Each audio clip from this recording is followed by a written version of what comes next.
जहाँ प्रधानमन्त्री हुनुहुन्छ। प्रधानमन्त्रीको अगाडि कालो लुगा लाएर उभिन पाइन्न। राजा ज्ञानेन्द्रको अगाडि उभिएर आएको हामी एबाट खड्ग प्रसाद ओली होइन, केपी ओली भनेको कीर्ति प्रसाद ओली हो भनेर भन्ने बेला आएको छ। मलाई दुःख लागेको छ, तर भन्नुपर्ने अवस्था आएको छ। प्रधानमन्त्रीले यो तहको कीर्ति गर्छ, अदालतसँग गएर राष्ट्रपतिको कार्यालयमा गएर। अनि म अचम्म पर्छु, प्रधानमन्त्रीको वरिपरि हिँड्ने मानिस हाम्रै नगरपालिकाको पनि हुनुहुन्छ साथीहरू। प्रधानमन्त्रीको वरिपरि तपाईँ भन्नुपर्ने, तपाईँ नाङ्गै हुनुहुन्छ प्रधानमन्त्रीजी भन्नुपर्ने, कुरी कुरी भन्नुपर्ने बेलामा वाह वाह भनेको छ, ताली बजाएको छ, ताली बजाएको छ, उचालेको छ, उकासेको छ, हाँसेको छ, थप्पडी बजाएको छ। अलिकति अप्ठ्यारो लाग्दैन? विवेक छैन? भोलि जवाफ दिनु पर्दैन? राष्ट्रपतिजी, मैले अस्ति पनि भने कार्यक्रममा, प्रथम नागरिक, हाम्रो 12 आमाभन्दा पनि माथि। राष्ट्रपतिको निवास भनेको शीतल निवासको वरिपरि गइसकेपछि श्रद्धाले शिर झुक्नुपर्ने, हाम्रो त्यो सद्भाव हुनुपर्ने हो। तपाईँ हामी सबैको प्रथम ना। हिजो राष्ट्रपति कुनै पार्टीमा आबद्ध हुन्छ, राष्ट्रपति कुनै व्यक्ति कुनै कोहीसँग नजिक हुन्छ, हिजो काहीँ न काहीँ राजनीतिक पृष्ठभूमिबाट आएको हुन्छ। तर एक पटक त्यो ठाउँमा गएर बसिसके पछाडि, त्यो जिम्मेवारी लिइसके पछाडि त हाम्रो प्रथम नागरिक हो नि। वन्स प्रेसिडेन्ट अलवेज प्रेसिडेन्ट भनेर भन्छ। पूर्व राष्ट्रपति हुँदैन। रामवरण यादव पूर्व राष्ट्रपति होइन, राष्ट्रपति रामवरण यादव। एक पटकको राष्ट्रपति सधैँभरि राष्ट्रपति हुन्छ। अमेरिकामा प्रेसिडेन्ट ओबामा भनेको जस्तै, अमेरिकामा प्रेसिडेन्ट क्लिन्टन भनेको जस्तै हामीले पनि त्यस्तै संस्था निर्माण गर्न खोजेको। तर हेर्नुहोस् त, राष्ट्रपतिको पनि नाम बदलिनु पर्ने अवस्था आयो। मलाई क्षमा गर्नु राष्ट्रपतिजी, दुःख लागेको छ। यो पटक्कै भन्ने मन होइन। बडो सम्मानका साथ तपाईँको नाम लिने इच्छा हो, तर तपाईँको हरकतले हामी भन्न बाध्य भएका छौँ, तपाईँ हाम्रो राष्ट्रपति होइन, तपाईँ केपी ओलीको एउटा गुटपति हो। राष्ट्रपति एउटा गुटपतिमा सीमित रहनु भयो। त्यसैले मेरो त तपाईँलाई आग्रह छ, यत्रो धेरै राजनीति गर्ने रहर छ भने छोडिदिनुहोस् न। आउनुहोस् यहाँ तपाईँहरूको कार्यालय छ कतातिर, धुम्मराईतिर एउटा अध्यक्षको कुर्सी खाली छ, 2टा अध्यक्ष हुने पार्टी हो, एउटा अध्यक्ष गइहाल्नु। आउनुहोस्, बस्नुहोस्, नेपाली कम्युनिस्ट पार्टीको अध्यक्ष हुनुहोस्, चलाउनुहोस्, तपाईँकै पार्टी हो। तपाईँ पार्टी चलाउनलाई, तपाईँको गुट चलाउन त्यत्रो आतुरता छ, तपाईँलाई देश चलाउने जिम्मा भन्दा त्यो महत्त्वपूर्ण। आउनुहोस्, तर तपाईँले सक्नु भएन। तपाईँ हाम्रो राष्ट्रपति हुन सक्नु भएन। प्रधानमन्त्रीले असंवैधानिक कदम चाल्नु भएको छ, तर हामी सच्याएर छाड्छौँ भनेर भन्ने हो। प्रधानमन्त्रीले देशलाई अँध्यारो सुरुङतर्फ धकेल्न खोज्दै हुनुहुन्छ, तर हामी रोकेर छाड्छौँ भन्ने हो। एउटा ठुलो षड्यन्त्र देशमा, ठुलो षड्यन्त्रमा यसलाई हालिसक्यो, अँध्यारो सुरुङमा हालिसक्यो। मैले त सुनिरहेको छु, प्रहरी चलाउने, सेना चलाउने थुप्रै हरकतहरू अरू केही दिनमा गर्न खोजिँदैछ भन्ने कुराहरू सुनिराखिएको छ। यी सब कुराहरूमा हामीले रोक्नुपर्छ। हामीले अहिले बोलेनौँ भने पछि इतिहासले हामीलाई सराप्नेछ। जवाफ दिनुपर्छ। पत्र कहाँ गयो? अदालतमा दर्ता भएको पत्र सरकारले कसरी लिएर गयो? दोषीको हो, दोषीलाई दण्ड दिनुपर्छ। होइन भने यसलाई खालि यताउता पन्छाएर मात्रै चित्त बुझ्दैन श्रीमान, चित्त बुझ्दैन। चित्त हाम्रो बुझ्नुपर्छ। न्याय गरे भनेर मात्र हुँदैन, न्याय गरेको देखिनुपर्छ। प्रधानमन्त्रीले त खुल्ला भन्नुभएको छ, मैले अदालत मिलाएको छु भनेर। हामी अदालतको सम्मान रहोस् भन्ने चाहन्छौँ। अदालतलाई हाम्रो संविधानले सर्वोच्च अदालत भनेर मात्र चिन्छ। सम्मानित अदालत त हामीले बनाएको। सम्मान भनेको मैले फेरि भन्छु, आर्जन गर्ने हो, जबरजस्ती कहीँबाट सम्मान आउँदैन। त्यो सम्मान नगुमोस्, अदालतको साख नगुमोस्। यदि अदालतको साख गुम्यो भने त्यसपछि हाम्रो अदालतको नाम सर्वोच्च अदालत होइन, सेटिङ अदालत हुन पुग्छ। त्यो नहोस् भन्ने हाम्रो चाहना हो। किनकि विश्वास हो, भरोसा हो। सबैभन्दा बढी अदालतप्रतिको विश्वास र भरोसा हाम्रो छ। त्यस कारणले गर्दा चिन्ता हाम्रो छ। यो चिन्ताले भनेको यो अदालतप्रतिको सम्मान, त्यो सम्मानको कारणले गर्दा भनेको। त्यसैले आदरणीय साथीहरू, आदरणीय अग्रजहरू, यो बेलामा यस कारणले गर्दा नेपाली कांग्रेस सडकमा आएको छ। एउटै प्रश्न बोकेर आएको छ, एउटै विचार बोकेर आएको छ, एउटै मन लिएर आएको छ। कोही अल्मलिनु पर्दैन। पार्टीका नेताहरूले भनेका कुराहरू, तरिकाहरू, आफ्नो शैलीहरू होला, शैलीहरू फरक हुन सक्दैन। हाम्रो कुरा एउटै छ, हाम्रो कुरा एउटै छ। र हाम्रो त्यो कुरा भनेको प्रधानमन्त्रीले गर्नुभएको काम असंवैधानिक हो। त्यस कारणले गर्दा आजको दिनमा असंवैधानिक कदम खारेज हुनुपर्छ र संविधानको पुनर्स्थापना हुनुपर्छ। यहाँ त संविधान चलाइएको छ, संसदको पुनर्स्थापना वा निर्वाचन, यो त गौण कुरा। यहाँ मुख्य कुरा भनेको संविधानको पुनर्स्थापना। संविधान ठिक ट्र्याकमा आइसकेपछि संसद आउँछ, संसद पुनर्स्थापना हुन्छ। पुनर्स्थापित संसदले देशलाई फेरि लाने निर्वाचनमै हो। देश ढिलो चाँडो निर्वाचनमै जान्छ। त्यो निर्वाचनबाट नयाँ जनादेश आउँछ। त्यही नयाँ जनादेशले फेरि सबै कुरालाई ठिकठाक ढङ्गले सम्हाल्छ। तर त्यहाँसम्म पुग्नका निम्ति जाने बाटो ठिक हुनुपर्छ। र त्यो जाने बाटो भनेको विधिको बाटो, प्रक्रियाको बाटो। त्यो विधिको बाटोबाट प्रक्रियाको बाटोबाट जाँदै गर्दाखेरि यो बेलामा जाने जम्मा एउटा बाटो छ। सर्वोच्च अदालतप्रतिको हाम्रो विश्वास छ, हाम्रो भरोसा छ। प्रधानमन्त्रीले जे कुरा भन्नुभएको भए पनि, बाहिर जे हल्ला चलेको भए तापनि ती सारा कुरालाई अदालतले खारेज गरिदिन्छ र अदालतले न्याय गर्छ, अदालतले विवेक पुर्याउँछ, संविधानको पक्षमा उभिन्छ र त्यही निर्णयबाट संविधान सच्चिने काम हुन्छ। आदरणीय साथीहरू, यो बेलामा कांग्रेस यसकारणले गर्दा पनि अरू बढी चिन्तित हुनु परेको छ। किनकि संविधानमाथि प्रश्नहरू उठ्दै गर्दा संविधानको धाराहरूमा त चलाइएको हुन्न, संविधानप्रतिको विश्वास पनि चलाइएको हुन्छ। 15 सालमा संविधान बन्यो, 17 सालमा राजा महेन्द्रको महत्वाकांक्षाले खायो। राजा महेन्द्रले महत्वाकांक्षा नराख्नु भएको भए आज हामीसँग 60 वर्षको संसदीय प्रजातन्त्रको इतिहास रहन्थ्यो र आज संवैधानिक राजतन्त्र पनि रहन्थ्यो। केही फरक पर्दैन थियो। हामी संवैधानिक राजतन्त्र भएको, संसदीय प्रजातन्त्र भएको, एउटा परिपक्व हाम्रो राजनीतिक आर्थिक संस्थाहरू भएको, लोकतान्त्रिक संस्थाहरू भएको नेपाल एउटा विकासको अर्को चरणमा पुगिसकेको देश हुन्थ्यो। यो पुस्ताको नेपालीहरू काम खोज्नको लागि कतार इजरायल जानु पर्दैन थियो। हाम्रो 30औं वर्ष खेर गयो। 46 सालपछि अघि सभापतिले चर्चा गर्नुभयो। म त 48 सालको एसएलसी दिएको मान्छे। 46 सालको आन्दोलनमा त क्लास 9 मा पढ्थे। प्रजातन्त्र जिन्दाबाद भन्दै भन्दै बाहरू सबै हामी पनि हिँड्यौं। सबै कुरा बदलिन्छ भन्ने लाग्यो। गल्ती हामीले पनि गर्यौं, कमजोरी हामीले पनि गर्यौं। महामारीको दुस्साहस, यत्रो मानिसहरू मारे अनाथ, दरबारको षड्यन्त्र फेरि गयो 10-15 वर्ष खेर। 65 सालपछि फेरि आयो। यो पनि त 12-13 वर्ष भइसक्यो। 10 वर्ष लाग्यो। राजनीतिक संक्रमणको नाममा एउटा संविधान सभा आयो, भङ्ग भयो, यो भयो, त्यो भयो, बल्ल बल्ल संविधान आयो। अब एउटा मान्छेलाई सनक छले भत्काइदिने अब। अनि वैशाखपछि के गर्ने अब? संविधानले त बाटो देखाउँदैन। अनि फेरि अर्को एउटा कोर्समा जाने, फेरि एकपटक फेरि प्रजातन्त्र गुमाउने, अनि अलि वर्षपछि अर्को पुस्ता आउने, अनि त्यो बेलामा फेरि हामी सिनियर हुने, त्यो पुस्ताले आएर फेरि उसले आएर फेरि आन्दोलन गर्ने, अनि आन्दोलनबाट फेरि प्रजातन्त्र पुनर्स्थापना हुने, घुमिराख्ने हामी के अगाडि बढ्ने हो? हाम्रा कति विषयहरू छन्, हाम्रा कति मुद्दाहरू छन्, यी तमाम विषयलाई सम्बोधन गरेर अगाडि बढ्ने होइन। त्यस कारणले गर्दा यो संविधान चलाएको कुरालाई सामान्य रूपमा नलिउँ। म खास गरी तन्नेरी साथीहरूलाई आग्रह गर्छु, जेनेरेसनको कुरा हो यो। मैले देखेको छु मेरो आँखा अगाडि मेरो जेनेरेसन जसले योभन्दा फरक ढङ्गबाट सायद योगदान पुर्याउन सक्थ्यो होला। गयो नि हाम्रो 15-20 वर्ष, अर्को जेनेरेसनको जान्छ। नेपाललाई यही अवस्थामा राख्ने हो कि अगाडि लिएर जाने हो? मलाई म मात्र होइन, हामी सबै चाहन्छौँ, सायद होइन पक्कै पनि हामी सबै चाहन्छौँ हाम्रो जीवनकालमा हाम्रो देश बदलिएको हेर्न चाहन्छौँ नि। हामी यस्तो परिचय भएको नेपाल चाहन्नौँ नि, यो बदलेको चाहन्छौँ, विकासको अर्को चरणमा पुग्न चाहन्छौँ। यसरी पुगिन्छ, पुगिन्न नि। त्यसैले अहिले जहाँनिर यसलाई रोक्ने प्रयास भएको छ यसबाट बचाउनुपर्छ। हेर्नुहोस्, जब शासकहरू कमजोर हुन्छन् त्यो बेलामा तिनले जनताको भावनासँग खेल्न थाल्छन्। कोही धर्मको नाममा खेल्छन्। हेर्नुहोस् त कहिलेकाहीँ मान्छे त कोही के भनेर आउँछ, जसले हिजो मौका पाएको बेलामा हाम्रो मन्दिरको मूर्ति छाडेन, उसले तपाईँ र मेरो मन्दिर जोगाउँछु भनेर आउँछ, तपाईँ र मेरो धर्म जोगाउँछु भनेर आउँछ। हाम्रो धर्म यति कमजोर छ। अनि हामीले कहिलेकाहीँ लाग्छ हो हाम्रो बात खतरामा पऱ्यो, यसले जोगाइदिन्छ कि हामीलाई लाग्छ। कहिले हाम्रो जात जोगाउँछु भनेर आउँछ, अनि अर्को को आउँछ, कहिले देश जोगाउँछु भनेर आउँछ। नक्सा बनाएको बेलामा म सम्झन्छु, जब भारतले एकतर्फी नक्सा बनायो हामी सब बोल्यौँ, कांग्रेस कम्युनिस्ट सबै बोल्यौँ। म अहिले पनि प्रधानमन्त्रीलाई आरोप लगाउँदिनँ। प्रधानमन्त्रीले तुरुन्तै नक्सा नबनाउँदै गर्दा सायद देशको प्रधानमन्त्रीले हामीले भन्दा फरक ढङ्गले सोच्नुभयो होला। उहाँले सोच्नु पनि पर्छ। यसलाई हामीले सडकको विषय बनाएन, हामीले उहाँमाथि दबाब दियो, एउटा आधार उहाँलाई दियो, नक्सा बनायो। आज हामी के चाहन्छौँ, नेपालको जोसुकै प्रधानमन्त्री होस्, अब हामी भारतसँग यो विषयका सन्दर्भमा हामी समान सम्बन्धका आधारमा विषयलाई टुङ्ग्याउन चाहन्छौँ। भारतसँग पनि त्यही हो, चीनसँग पनि त्यही हो, अमेरिकासँग पनि त्यही हो। हाम्रो विदेशसँग हुने सबै सम्बन्धहरू समानताका आधारमा हुनुपर्छ र नेपाल यो ठाउँमा एक ढिक्का भएर उभिनुपर्छ भन्ने चाहन्छु। तर हेर्नुहोस् त यो विषयलाई कहिले नक्सा बनाएकोले मलाई मेरो पार्टीबाट निकालिदिन खोज्यो, नक्सा बनाएकोले मलाई प्रधानमन्त्री बदलिदिन खोज्यो, नक्सा बनाएको कारणले गर्दा मलाई घेराबन्दी गरेर अलिकति अप्ठ्यारो लाग्दैन? यसो भन्दै गर्दा प्रश्न गर्नु पर्दैन?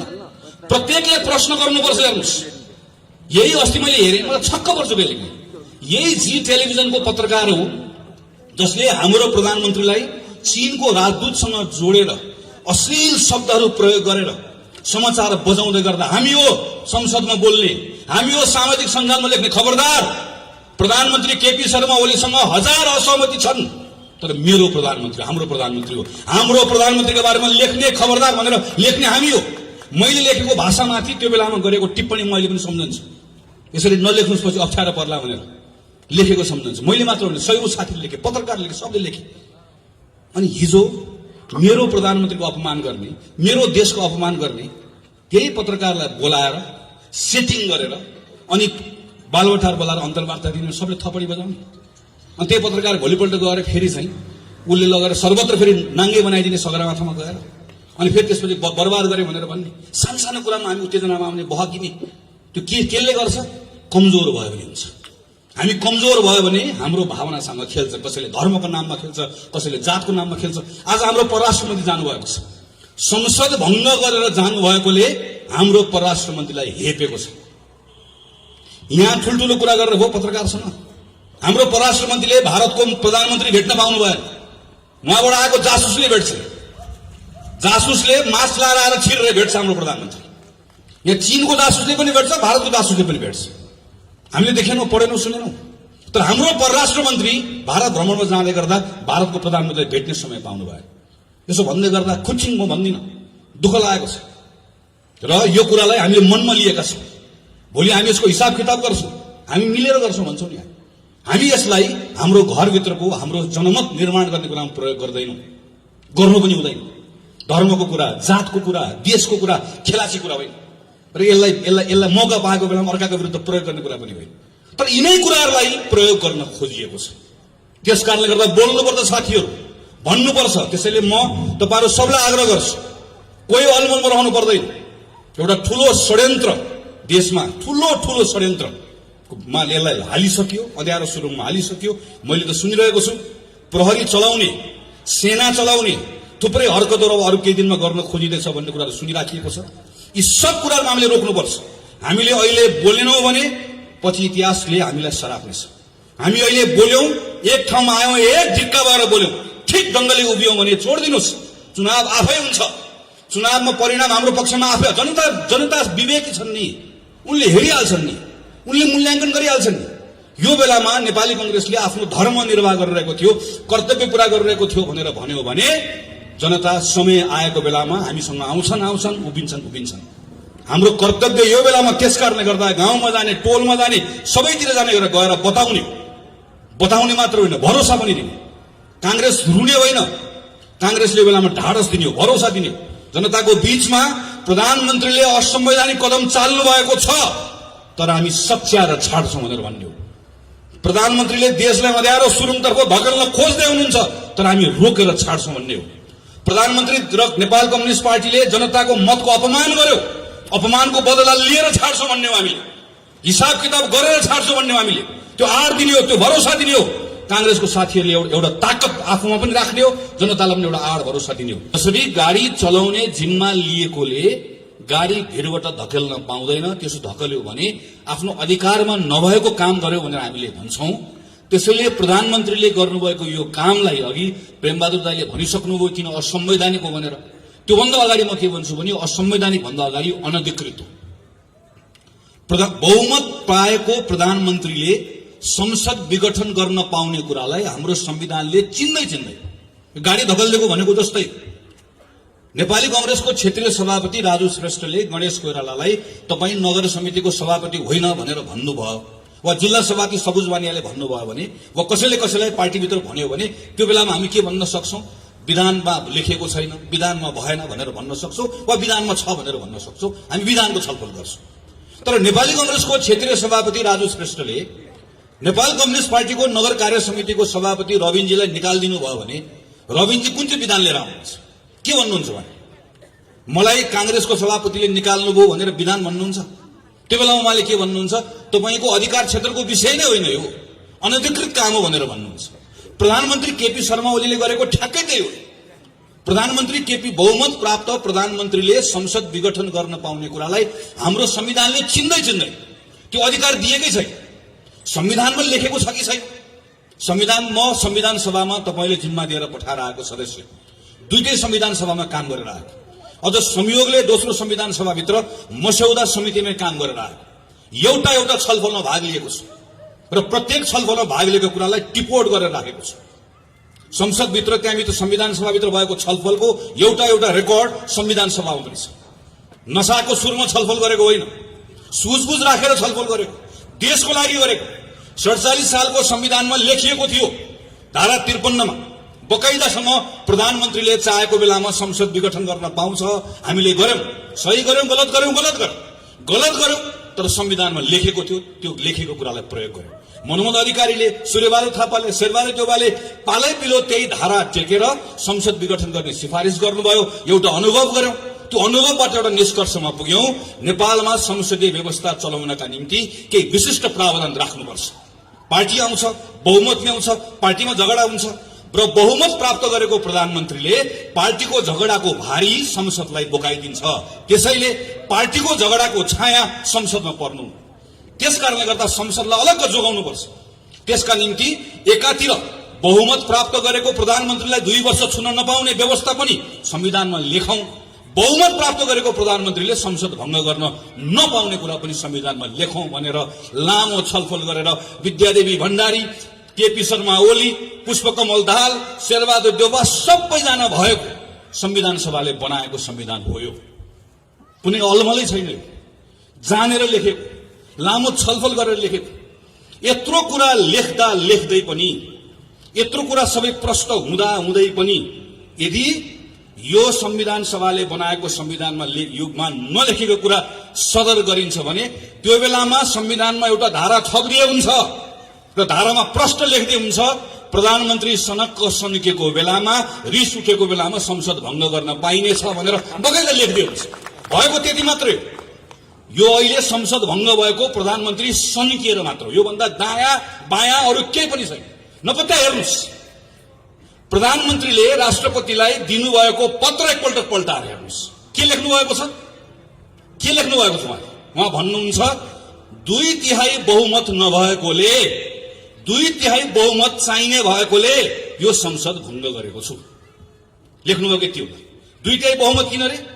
मलाई संविधान संशोधन गर्नु परेकोले 2/3 बहुमत चाहियो। म कमरेड केपी ओलीलाई यही मञ्चबाट प्रश्न गर्छु, यही मञ्चबाट मेरो प्रश्न छ, नागरिकको प्रश्न हो, तपाईले बताउनुपर्छ।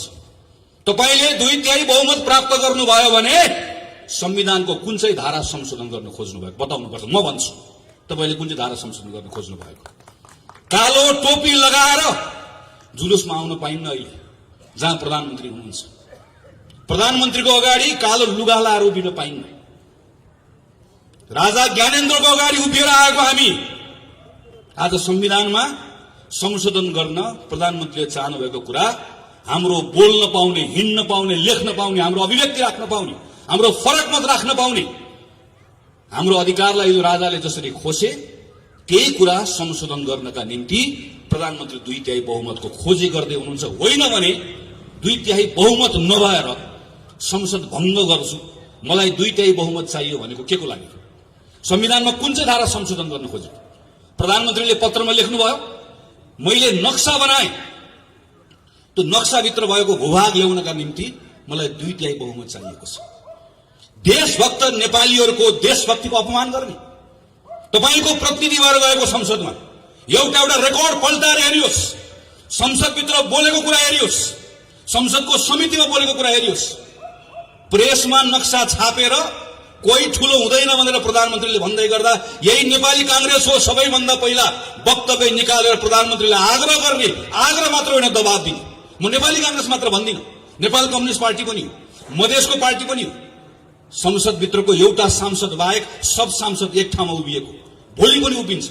सिङ्गो संसदले पारित गरेको होइन यो नक्सा, सिङ्गो संसदले प्रधानमन्त्रीले आड भरोसा दिएको होइन हाम्रो भूमि फिर्ता ल्याउनलाई। संसदको अपमान गर्ने अनि अहिले आएर झुट कुरा लेख्ने, झुट कुरा बोल्ने। सरकारको कामको दुष्प्रचार रोक्नका लागि मलाई 2/3 चाहियो। कसले गर्यो दुष्प्रचार? सरकारको काममा प्रश्न कसले उठायो? सञ्चार माध्यमको साथीहरू हुनुहुन्छ यहाँ, माया नगर्नुस्, लेख्नुस्, बोल्नुस्, भन्नुस्, लेखिराख्नु भएको गजल लेख्नुस्। म तपाईलाई पनि आग्रह गर्न चाहन्छु, प्रधानमन्त्रीको संकेत को तर्फ हो? तपाईको कलमको निभ भाँच्न चाहनुहुन्छ, तपाईको क्यामेराको लेन्स भत्काउन चाहनुहुन्छ, तपाईले बोल्दै गरेको ओठमा ताला ठोक्न चाहनुहुन्छ, तपाईँ र मैले चाल्दै गरेको कदमलाई रोक्न चाहनुहुन्छ। होइन भने के को लागि? संसदमा अहिले विचाराधीन भएको विधेयकलाई एकपटक पल्टाएर हेरौं, सरकारको नियत थाहा हुन्छ। मैले कोभिडमा काम गर्न सकिनँ, मलाई 2/3 बहुमत चाहियो। लाज पनि लजाउँछ प्रधानमन्त्रीजी। 40 अरब रुपियाँ लाग्थ्यो यो चुनावमा।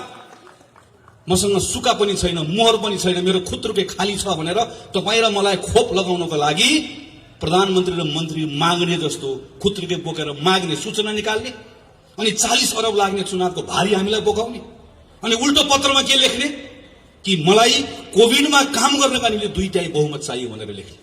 यस्तो निर्लज्जताको पराकाष्ठा हो। त्यसैले प्रधानमन्त्रीले यो बेलामा अनाधिकृत असंवैधानिक मात्र होइन, चरम अराजनीतिक काम पनि हो। देश कुन अवस्थामा छ? हाम्रो अवस्था के हो? अहिले 101 शक्ति राष्ट्रहरू समेत हल्लिएको बेला छ। अमेरिकाको नयाँ राष्ट्रपति निर्वाचित भएर आउँदै गरेको राष्ट्रपति के भन्छ? म 1 महिनाभित्रमा यति करोडलाई म खोप दिन्छु भनेर भन्छ।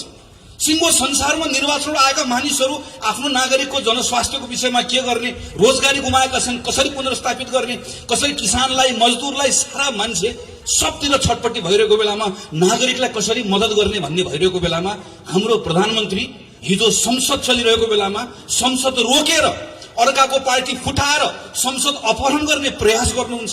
मैले गनेर राखेको थिएँ 28-29 दिनसम्म प्रधानमन्त्रीले 17-18 घण्टा काम गर्नुभयो, म्याराथन मिटिङ गर्नुभयो, तर एक पटक तपाईँ र मेरा बारेमा, नागरिकको बारेमा चिन्ता गर्नु भएन। 9 महिना सिंहदरबार टेक्नु भएन। र आज सारा देशभरिका जनता रोग भोग शोकको बेलामा डुबेको बेलामा, यिनका बारेमा सोच्नुपर्ने बेलामा, हाम्रो काँधमा यो बेलामा सांसदहरू सबै त्यो जिम्मेवारी बोकेर हिँड्नुपर्ने बेलामा हामीलाई हाम्रो शिरमा आएर निर्वाचन थोपर्नु भएको छ र भन्नुहुन्छ मलाई 2/3 बहुमत चाहिएको छ। असंवैधानिक पनि छ, अनधिकृत पनि छ, अराजनीतिक पनि छ। मैले त भनेको छु, अब क्षमा गर्नुहोला प्रधानमन्त्रीजी, तपाईको बारेमा यस्तो टिप्पणी गर्दै गर्दा मलाई यो क्षुद्र टिप्पणी जस्तो लागेको छ, तर म गर्न बाध्य छु। तपाईको यो कृत्य काम देखेपछि मैले भन्नुपर्ने भएको छ, तपाईको नाम बदलिदिनुहोस्। अब केबाट खड्ग प्रसाद ओली होइन, केपी ओली भनेको कृत्य प्रसाद ओली हो भनेर भन्ने बेला आएको छ। मलाई दुःख लागेको छ, तर भन्नुपर्ने अवस्था आएको छ। प्रधानमन्त्रीले यो तहको कृत्य गर्छ, अदालतसँग गएर, राष्ट्रपतिको कार्यालयमा गएर, अनि म अचम्म पर्छु। प्रधानमन्त्रीको वरिपरि हिँड्ने मानिस हाम्रै नगरपालिकाको पनि हुनुहुन्छ साथीहरू। प्रधानमन्त्रीको वरिपरि तपाईँ भन्नुपर्ने, तपाईँ नाङ्गै हुनुहुन्छ प्रधानमन्त्रीजी भन्नुपर्ने, कुरी कुरी भन्नुपर्ने बेलामा वाह वाह भनेको छ, ताली बजाएको छ, ताली बजाएको छ, उचालेको छ, उकासेको छ, हाँसेको छ, थप्पडी बजाएको छ। अलिकति अप्ठ्यारो लाग्दैन? विवेक छैन? भोलि जवाफ दिनु पर्दैन? म आज सुभाष नेमाको सुन्दै थिएँ, मैले कसको नाम बिर्सेर भन्दै हुनुहुन्थ्यो। नाम होइन कमरेड, तपाईँले संविधानै बिर्सनु, तपाईँले आफ्नो जिम्मेवारी नै बिर्सनु भयो, तपाईँले आफ्नो हैसियत नै बिर्सनु भयो। सुभाष नेमाङलाई थोरै पनि अप्ठ्यारो लाग्दैन? अहिले पनि, आज पनि उभिएर, आज पनि कुन चाहिँ हलमा कहाँ गएर बोल्दै हुनुहुन्छ, मैले बाटोमा आएर हेर्दै थिएँ। यो संविधान सम्मत छ भनेर भन्न सक्नुहुन्न, अहिले पनि भन्ने आँट छैन। तर पनि आएर यो बेलामा आएर प्रधानमन्त्रीले गलत गरे पनि भन्न सक्नुहुन्न। यस्तो सबै म यसो हेर्छु वरिपरि बसेको मानिसहरू, प्रधानमन्त्रीको टोली, प्रधानमन्त्री त हुनुभयो उहाँको केपी ओली र ओलीको टोली। हाम्रो समस्या यहाँ हो। ओली र ओलीको टोली सँगसँगै अर्को ठुलो समस्या भनेको राष्ट्रपति हो। राष्ट्रपतिजी, मैले अस्ति पनि भने कार्यक्रममा, प्रथम नागरिक, हाम्रो 12 आमाभन्दा पनि माथि। राष्ट्रपतिको निवास भनेको शीतल निवासको वरिपरि गइसकेपछि श्रद्धाले शिर झुक्नुपर्ने हो। हाम्रो त्यो सद्भाव हुनुपर्ने हो नि। तब हामी सबैको प्रथम नागरिक। हिजो राष्ट्रपति कुनै पार्टीमा आबद्ध हुन्छ, राष्ट्रपति कुनै व्यक्ति कुनै कोहीसँग नजिक हुन्छ, हिजो काहीँ न काहीँ राजनीतिक पृष्ठभूमिबाट आएको हुन्छ। तर एक पटक त्यो ठाउँमा गएर बसिसके पछाडि, त्यो जिम्मेवारी लिइसके पछाडि त हाम्रो प्रथम नागरिक हो नि। वन्स प्रेसिडेन्ट अलवेज प्रेसिडेन्ट भनेर भन्छ। पूर्व राष्ट्रपति हुँदैन। रामवरण यादव पूर्व राष्ट्रपति होइन, राष्ट्रपति रामवरण यादव। एक पटकको राष्ट्रपति सधैँभरि राष्ट्रपति हुन्छ। अमेरिकामा प्रेसिडेन्ट ओबामा भनेको जस्तै, अमेरिकामा प्रेसिडेन्ट क्लिन्टन भनेको जस्तै हामीले पनि त्यस्तै संस्था निर्माण गर्न खोजेको। तर हेर्नुहोस् त, राष्ट्रपतिको पनि नाम बदलिदिनु पर्ने अवस्था आयो। मलाई क्षमा गर्नु राष्ट्रपतिजी, दुःख लागेको छ। यो पटक्कै भन्ने मन होइन, बडो सम्मानका साथ तपाईँको नाम लिने इच्छा हो। तर तपाईँको हरकतले हामी भन्न बाध्य भएका छौँ, तपाईँ हाम्रो राष्ट्रपति होइन, तपाईँ केपी ओलीको एउटा गुटपति हो। राष्ट्रपति एउटा गुटपतिमा सीमित रहनु भयो। त्यसैले मेरो त तपाईँलाई आग्रह छ, यत्रो धेरै राजनीति गर्ने रहर छ भने छोडिदिनुहोस् न, आउनुहोस् यहाँ तपाईँहरूको कार्यालय छ यता कतातिर धुम्मराईतिर एउटा अध्यक्षको कुर्सी खाली छ, दुईटा अध्यक्ष हुने पार्टी हो, एउटा अध्यक्ष गइहाल्नु, आउनुहोस् बस्नुहोस्, नेपाली कम्युनिस्ट पार्टीको अध्यक्ष हुनुहोस्, चलाउनुहोस्, तपाईँकै पार्टी हो। तपाईँ पार्टी चलाउनलाई तपाईँको गुट चलाउन त्यत्रो आतुरता छ, तपाईँलाई देश चलाउने जिम्मा भन्दा त्यो महत्त्वपूर्ण, आउनुहोस्। तर तपाईँले सक्नु भएन, तपाईँ मेरो हाम्रो राष्ट्रपति हुन सक्नु भएन। राष्ट्रपतिले सम्मान आर्जन गर्ने भनेको त, आस्था भनेको त जित्ने हो नि बाबा। जबरजस्ती गरेर मलाई सम्मान नै भने भनिदिन्छु नि, अगाडि त भनिदिउँला। तर आस्था भनेको त यहाँबाट आउँछ, हृदयबाट आउँछ नि, तपाईँले गुमाउनु भयो। जसरी प्रधानमन्त्री केपी शर्मा ओली र उहाँको टोली सबैभन्दा ठुलो यो संवैधानिक अपराधको, यसको कुको सबैभन्दा ठुलो यसको जिम्मेवार हो, यसको साझेदार राष्ट्रपति हो।